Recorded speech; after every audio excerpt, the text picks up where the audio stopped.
Hello दोस्तों, तो कैसे आप सब। स्वागत है आपका ग्रेविटास लर्नर में। तो हम यहाँ मैथ और साइंस के बेसिक से एडवांस क्लास पे चल रही है। आप हमें फॉलो करते रहिए और देखते रहिए ग्रेविटास लर्नर। तो चलिए आपको हम बनाए किसान, यानी हम एक क्लास का फर्स्ट चैप्टर स्टार्ट कर रहे हैं, क्रॉप प्रोडक्शन एंड मैनेजमेंट। तो इसके बारे में देखते हैं जानकारी और आपको एकदम डिटेल में पढ़ाते हैं कि कोई भी क्वेश्चन आए तो आप सॉल्व कर सके। तो चलिए सीखते हैं हम।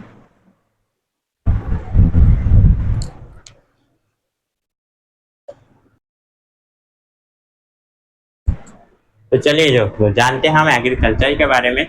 तो क्या होता है एग्रीकल्चर? सबसे पहले the process of cultivation of plant and rearing of animal for food and other useful product is called agriculture. यानी हम एग्रीकल्चर क्या करते हैं, ऐसा खेती करते हैं जो प्लांट्स के लिए और रेयरिंग ऑफ एनिमल यानी पशु को भी पालते हैं, उन सब के लिए, फूड और चारे के लिए, यानी कोई ना कोई प्रोडक्ट हमें मिले एनिमल से। तो उन सबको क्या करते हैं, खेती करते हैं, उसे ही हम एग्रीकल्चर कहते हैं। अब different types of crop required different climate condition, यानी अलग अलग तरह के क्रॉप होते हैं जो अलग अलग कंडीशन में वो उगते हैं। जैसे डिपेंड करते हैं उनकी हमें टेम्परेचर पर, ह्यूमिडिटी पर और रेनफॉल पर कि बारिश कितनी हो रही है, टेम्परेचर कैसा है और ह्यूमिडिटी कैसा है, तो इस पर भी डिपेंड करता है। Crop are divided into two main groups. अब क्रॉप को दो मेन ग्रुप में डिवाइड किया गया है। पहला है हमारा खरीफ क्रॉप, दूसरा है रबी क्रॉप्स। अब देखते हैं खरीफ क्रॉप क्या होता है। तो खरीफ क्रॉप होता है the crop are sown in the month of June and July. जिस क्रॉप को बोया जाता है जून या जुलाई, दोनों में से एक मंथ में बो दिया जाएगा, और हार्वेस्ट इन सितंबर और अक्टूबर, इन दोनों मंथ में से हम क्या करेंगे, हार्वेस्ट कर देंगे, कटाई कर देंगे हर साल। जैसे एग्जाम्पल के लिए पैडी हो गया, मेज हो गया, शुगर केन हो गया, सोरगम यानी जवर कहते हैं इसे हिंदी में। तो ये हो गया एग्जाम्पल के लिए। चलते हैं अब रबी क्रॉप पर।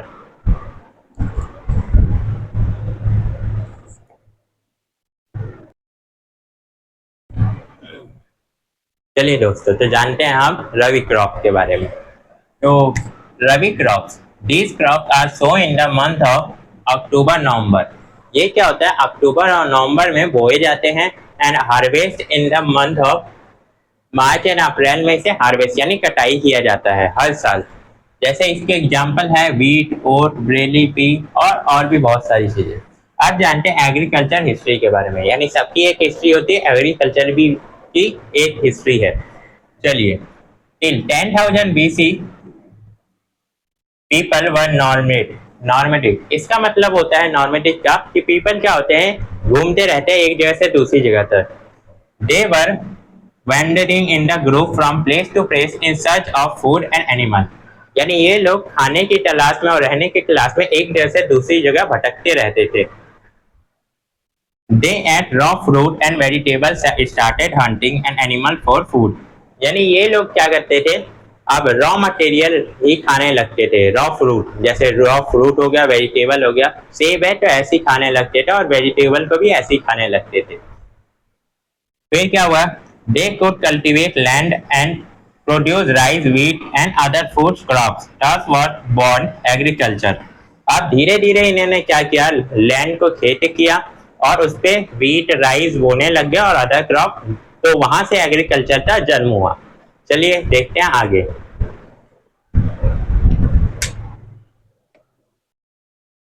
तो चलिए दोस्तों, अब जानते हैं हम एग्रीकल्चर प्रैक्टिस के बारे में। तो क्या होता है ये agriculture practice? Activities which are carry out by the farmer to ensure good crop yield in particular sequence till the crop mature and harvest are known as agriculture practice। यानी agriculture practice क्या होते हैं, जो farmer खेती करने के बाद पूरी तरह स्वस्थ हो जाते हैं कि उनका क्या हो रहा है, खेती हो रहा है और खेती पूरी तरह तैयार हो रहा है मेच्योर होने तक, उसे ही हम एग्रीकल्चर प्रैक्टिस करते हैं। अब एग्रीकल्चर प्रैक्टिस में क्या होते हैं, कुछ सीक्वेंस से लाइन होते हैं, काम होते हैं जो करने होते हैं हमें। सबसे पहले क्या आता है, सॉइल प्रिपरेशन, यानी हमें सबसे पहले मिट्टी को तैयार करना पड़ता है। मिट्टी को भी दो चरणों में तैयार करना पड़ता है। पहला हमारा प्लॉगिंग यानी खेती करनी पड़ती है, और दूसरा लेवलिंग, मिट्टी को बराबर करना पड़ता है। अब आते हैं दूसरा सोइंग, यानी फिर मिट्टी तैयार होने के बाद हमें उसमें बीज डाल के बोना होता है मिट्टी को। और तीसरा है मैन्योरिंग, मैन्योरिंग करना होता है। उसके बाद हमें क्या करना है, खाद डालना होता है खेतों में। फिर इरिगेशन, फिर खाद डालने के बाद खेतों में पानी डालना होता है। इरिगेशन के बाद आता है वीडिंग, यानी जो खरपतवार उग जाते हैं उन सबको क्या करना होता है, साफ करना होता है। फिर उसके बाद आता है हार्वेस्टिंग, साफ करने के बाद जब मेच्योर हो जाते हैं पूरी तरह फसल, तो उसे कटाई करनी पड़ती है हम, ठीक है। अब थ्रेसिंग आती है, अब कटाई करने के बाद बड़ी बड़ी उसमें डंडियाँ बहुत सारी चीजें आती है, तो उसे सफाई करनी पड़ती है बड़ी बड़ी डंडियों को। उसके बाद आता है विनोइंग, अब बड़ी बड़ी डंडियाँ तो साफ हो गई, उसके बाद विनोइंग करना होता है, यानी छोटी छोटी भूसे और डंडियाँ साफ करनी होती है। अब लास्ट में आता है स्टोरेज, जब ये पूरा प्रोसेस हो जाता है तो उसके बाद हमें अनाज को जो हमारा होता है उसे हम स्टोर करते हैं। ये हमें प्रैक्टिस करनी होती है। चलिए इसे जानते हैं डिटेल में।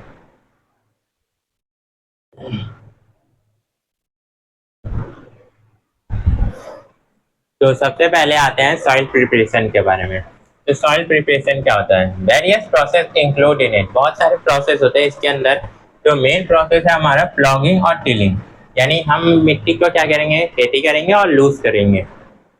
Process of losing and turning of the soil is called plogging और टिलिंग, यानी वो प्रोसेस जिससे हम मिट्टी जो टाइट रहती है उन्हें ढीली करते हैं, ठीक है, उसे ही हम क्या कहते हैं, प्लॉगिंग या टिलिंग कहते हैं। Agriculture implement, the tool required for carrying out the activity include the cultivation of plant are known as agriculture implement, यानी उन एग्रीकल्चर इम्प्लीमेंट उन्हें कहते हैं जब हम एग्रीकल्चर करते हैं तो उसमें हेल्प करता है हमारा। जैसे कुछ ये रहे एग्रीकल्चर इम्प्लीमेंट, इस तरह के दिखते हैं और फावड़ा भी इसी में आता है। Plogging can be done by the हो एंड कल्टीवेटर, तो इन दोनों के थ्रू भी प्लॉगिंग क्या होती है, हमारी होती है। जैसे कल्टीवेटर ट्रैक्टर होता है और पीछे क्या होता है, जुड़ा होता है कल्टीवेटर के मशीन। और हमारा प्लॉग वो जो होता है इस टाइप का होता है, जिसमें हमारा ये जो बीम है वो लगती है दो बैलों पर, दो बैलों के कंधों पर। और ये जो है हमारा सेल्फ होता है, ये रहा प्लॉग शेयर, जो कि क्या होता है मिट्टी के नीचे में धंसता है और मिट्टी को खोदते हुए जाता है। और ये है प्लॉग शेप जो हमारा बैलों से और हमारा प्लॉग शेयर से जुड़ा हुआ होता है। चलिए जानते हैं नेक्स्ट।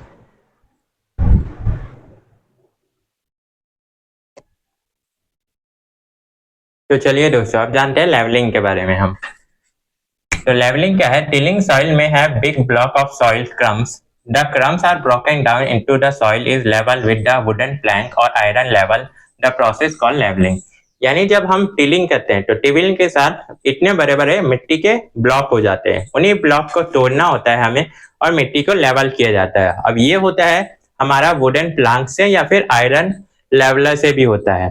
तो इसी को हम क्या कहते हैं, हम कहते हैं इसी को levelling. Levelling is done for better sowing and irrigation, यानी लेवलिंग क्यों किया जाता है, क्योंकि जब बीज बोए तो सारा हमारे मिट्टी बराबर मिले, कहीं पर खड्डा और कहीं पर ज्यादा ना मिले, इसीलिए। और ये ज्यादा जब पानी डालते हैं तो हर मिट्टी बराबर हो जाती है, इसीलिए हम इसे लेवल जरूरी करते हैं। चलिए मिलते हैं, ये फर्स्ट पार्ट हमारा खत्म हुआ, मिलते हैं हम सेकेंड पार्ट में।